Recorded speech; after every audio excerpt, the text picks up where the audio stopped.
ভালো মানুষ হওয়া অবশ্যই গুরুত্বপূর্ণ। কিন্তু বিয়ের জন্য শুধুমাত্র ভালো মানুষ হলেই কি যথেষ্ট হয়?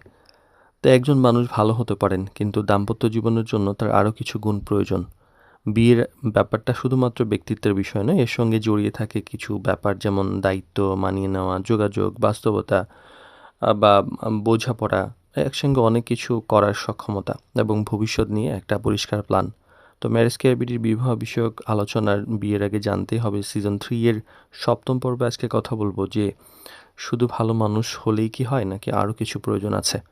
অনেক বাবা মা বলেন আমার ছেলে অনেক ভালো, আবার অনেক আমার মেয়ে অনেক ভালো, অনেকে আছে কিছু করে না বা এই বেসিক জিনিসগুলো পরিষ্কার না বা এখনও বাবা মার উপর নির্ভরশীল। এই ব্যাপারগুলো কিন্তু অনেকের মধ্যেই থাকে, যার ফলে পরবর্তীতে সমস্যা হয়।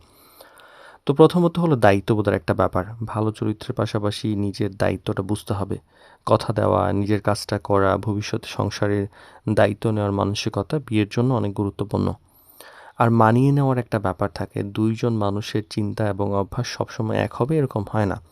পার্থক্যকে সম্মান করে প্রয়োজনের যে জায়গায়, সেই জায়গায় মানিয়ে নেওয়ার ক্ষমতা একটা সুন্দর দাম্পত্যের জন্য খুব জরুরি।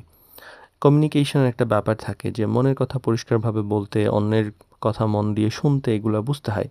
সমস্যা হলে চুপ থাকা বা এড়িয়ে যাওয়ার বদলে সুন্দরভাবে আলোচনা করার অভ্যাসটা প্রয়োজন। আর শুধু নিজের পছন্দ নয়, বরং ভবিষ্যৎ জীবন, অর্থনৈতিক অবস্থা, পরিবার এবং দায়িত্ব সবকিছুকে বাস্তবভাবে বিবেচনা করতে হবে। বিয়ে কোনো আসলে পরীক্ষা শেষ নয়, বরং নতুন একটি শেখার পথ। ভুল হলে স্বীকার করা, প্রয়োজন হলে নিজেকে পরিবর্তন করা এবং একসঙ্গে এগিয়ে যাওয়ার একটা মানসিকতা থাকতে হয়। তো ভালো মানুষ হওয়া আর মানে ভালো মানুষ হওয়া বিয়ের আগে একটা শক্ত ভিত্তি, এটা বাস্তবতা। কিন্তু সুন্দর দাম্পত্যের জন্য তার সঙ্গে দায়িত্ব বোধ, সম্মান, তারপর যোগাযোগ, মানিয়ে নেওয়া, বাস্তবতা বোঝা ইত্যাদিও অনেক বেশি গুরুত্বপূর্ণ।